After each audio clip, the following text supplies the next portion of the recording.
नमस्कार मंडळी, ठरलं तर मग या मालिकेच्या पुढील ट्विस्टमध्ये आपण बघणार आहोत. मैपतने आणि साक्षीने प्रतापची बेल करून दिलेली असते, त्यामुळे सुभेदारांचं मन तर त्यांनी जिंकलेलं असतं. अर्जुन घरातल्यांना सांगण्याचा प्रयत्न करत असतो, परंतु घरातले काही अर्जुनवर विश्वास ठेवत नाही. मैपत आणि साक्षी कसे सुसंस्कृत माणसं आहेत हे पूर्ण आजी अर्जुनला पटवून देत असते. अर्जुनला हे पटत नसतं आणि घरच्यांच्या डोळ्यावर जी मैपत साक्षीने पट्टी बांधली आहे ती दूर करण्याचा अर्जुन प्रयत्न करत असतो, परंतु अर्जुनला काही ते शक्य होत नाही. उलट प्रताप त्याच्या कानाखाली देतो आणि अर्जुनला शांत व्हायला सांगतो. सायलीवर सुद्धा खूप चिखलफेक झालेली असते. ह्या सगळ्या गोष्टी सायलीमुळे झाल्या. सायली कशी सुभेदारांच्या घराला लागलेली कीड आहे हे सगळं सायलीबद्दल बोललं जातं, त्यामुळे सायलीही हर्ट असते. तेव्हा अर्जुन मात्र सायलीच्या मागे उभा राहतो आणि सायलीला तो म्हणतो की काहीही झालं तरी मिसेस सायली मी तुमच्या सोबत आहे. तेव्हा सायली सुद्धा आता ठामपणे अर्जुनला सांगते की अर्जुन सर, तुम्ही मला साथ देताय, मी तुमचा हा विश्वास मी कधीही खोटा ठरवणार नाही. आता मैपत आणि साक्षीने आपलं घर वेगळं केलंय ना,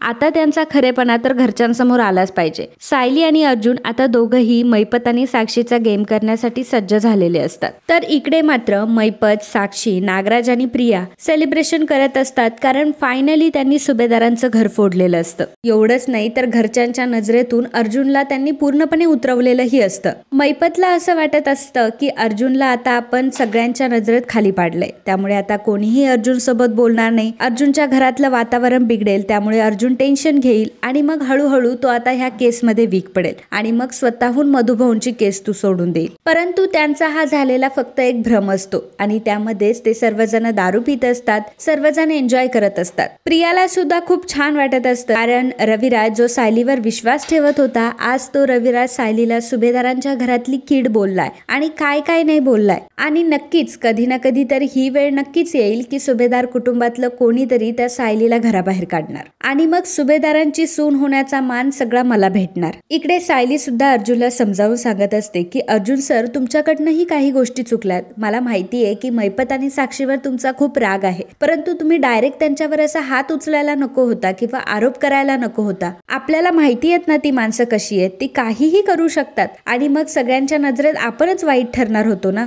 आणि आज सुद्धा तेच झालं ना, शेवटी आपल्याच घरच्यांच्या नजरेतून आपण वेगळं पडलोय. अर्जुन म्हणत असतो की मिसेस सायली, मी आता काय करू, कारण घरातलं तर माझ्यावर कोणी विश्वासच ठेवत नाहीये. सायली अर्जुनला सांगत असते की अर्जुन सर, सगळ्यात पहिल्यांदा आपल्याला साक्षी आणि मैपत विरोधात पुरावे शोधायला लागणार आहे, कारण जोपर्यंत पुरावे आपल्या हातात येणार नाही तोपर्यंत आपण कोणाला काही सिद्धच करू शकणार नाही आणि कोणी आपल्यावर विश्वासही ठेवू शकणार नाही. आणि मग त्यानंतरच आपण घरच्यांसमोर सगळं सत्य आणू शकतो. मैपत आणि साक्षीने जसं गोड बोलून आपल्या घरातल्यांना फितवलंय आणि गोड बोलून आपल्या घरातल्यांच्या पाठीत खंजीर खुपसलंय, आता त्याचीच पद्धत आपण वापरायची आणि आपणही गोड बोलूनच कार्यक्रम करायचा. तेव्हा आता अर्जुन तिला विचारतो की नक्की तुमच्या डोक्यात काय कल्पना आहे, काय करायचंय आपल्याला. सायली म्हणते की अर्जुन सर, आता आपल्याला हेच करायचंय. आपण सुद्धा आता सगळ्यांसमोर हेच दाखवून द्यायचंय की मैपत किती चांगला माणूस आहे, मैपत आणि साक्षी किती चांगले आहेत, हेच आपल्याला घरच्यांना पटवून द्यायचंय. परंतु मागे आपण त्याच्या विरोधात पुरावे शोधण्याचं काही बंद करायचं नाही आणि आपण जर असं केलं ना तरच आपण आपल्या घरच्यांचा विश्वास परत मिळू शकतो. मला माहिती आहे की तुमच्यासाठी ही गोष्ट करणं खूप कठीण आहे, परंतु अशक्य नाहीये. अशा प्रकारे सायली आणि अर्जुनने आता मैपत आणि साक्षी विरोधात बंड पुकारलेलं असतं आणि त्यांच्याच विरोधात त्यांच्याशी गोड वागून आता पाठीत खंजीर खुपसायचं असतं. तर इकडे नागराज आणि साक्षी मात्र मैपतचं खूप गुणगान गात असतात आणि मैपतला म्हणत असतात की तुम्ही तर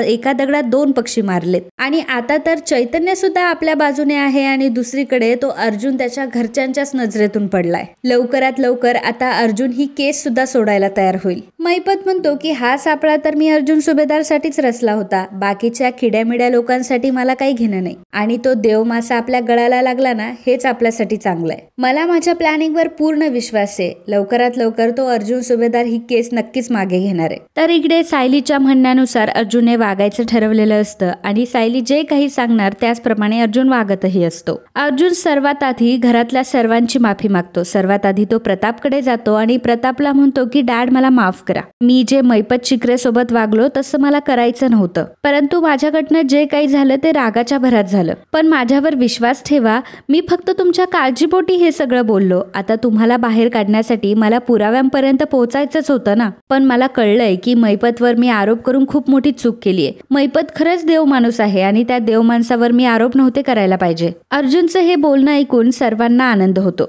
चक्क अर्जुन मैपत विरोधात एवढं चांगलं बोलतोय हे ऐकून आता घरच्यांचे कान तर तृप्तच होतात, परंतु त्यांना माहीत नसतं की सायली आणि अर्जुनने पार केलेली ही फक्त एक पहिली पायरी आहे. सायली सुद्धा आता खाली आलेली असते तेव्हा पूर्णाजी आणि बाकी सर्वांचे चेहरे लटकलेले असतात. तर अर्जुन आता म्हणतो की नाही पूर्णाजी, तू सायलीवर चुकीचा आरोप करतीये किंवा तू सायलीला चुकीचं समजतीये. अगं तुला माहितीये का, काल मी मैपत सोबत जे काही वागलो त्या गोष्टीची जाणीव मला सायलीनेच करून दिली आणि मी किती चुकीचं वागलो हे मला सायलीने पटवून दिलं. खरं तर मी याबद्दल तुमच्या सर्वांची माफी मागतो आणि सायलीनेच माझे डोळे उघडले आणि मला काय करायला हवं होतं आणि काय नाही करायला हवं होतं हे मला सगळं सायलीनेच समजावलंय. अस्मिता म्हणते की बरं झालं या मुलीची अक्कल ठिकाण्यावर आली, नाही तर आम्हाला काय काय बघावं लागलं असतं ना काय माहिती. कल्पना खूप खुश होते सायलीला, ती म्हणत असते की बरं झालं सायली, तू अर्जुनची समजूत तरी काढली. अर्जुनचा स्वभाव खरंच खूप रागीट आहे आणि त्याला जर एखादी गोष्ट नाही आवडली तर तो डायरेक्ट नाहीच सांगतो. त्यानंतर अर्जुन आणि सायली दोघंही ऑफिसमध्ये गेलेले असतात आणि मैपत विरोधात पुरावे कसे शोधायचे याचा ते विचार करत असतात. अर्जुन आता त्याचा जो फितूर असतो त्याला सांगतो की मैपत चिकरेचे जेवढे काही अड्डे आहेत त्याचे लोकेशन्स मला हवेत. सायली विचारते की सर मैपतच्या अड्ड्यावर कशाला जायचंय आपण. तेव्हा अर्जुन म्हणतो की जोपर्यंत आपण मैपत विरोधात काही गोळा करणार नाही, मैपत विरोधात आपल्याला काही समजणार नाही, तोपर्यंत आपण दुसरी स्टेप घेऊ शकत नाही. आणि ही माहिती तर आपल्याला मैपतच्या गोडाऊन मध्ये बदूनच कळेल ना, कारण ते ड्रग्स कुठून आले आणि ते नार्कोटिक सगळे ट्रक मध्ये कसे काय गेले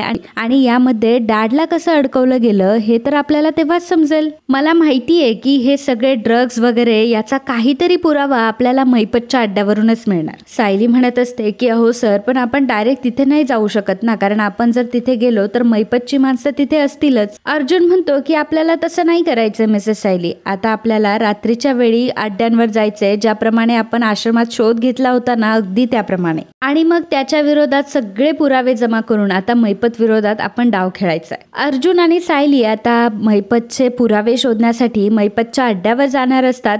तर आता मैपतच्या अड्ड्यावर अर्जुन आणि सायलीला कुठले नवे पुरावे मिळतात हे बघणं खरंच खूप इंटरेस्टिंग ठरणार आहे. त्यामुळे पुढच्या भागात आपण हे एक्सप्लेन करणार आहोत. त्यामुळे न चुकता भाग पाहण्यासाठी आत्ता लगेच आपल्या चॅनलला सबस्क्राईब करा आणि व्हिडिओ आवडला असेल तर व्हिडिओला लाईक नक्की करा. धन्यवाद.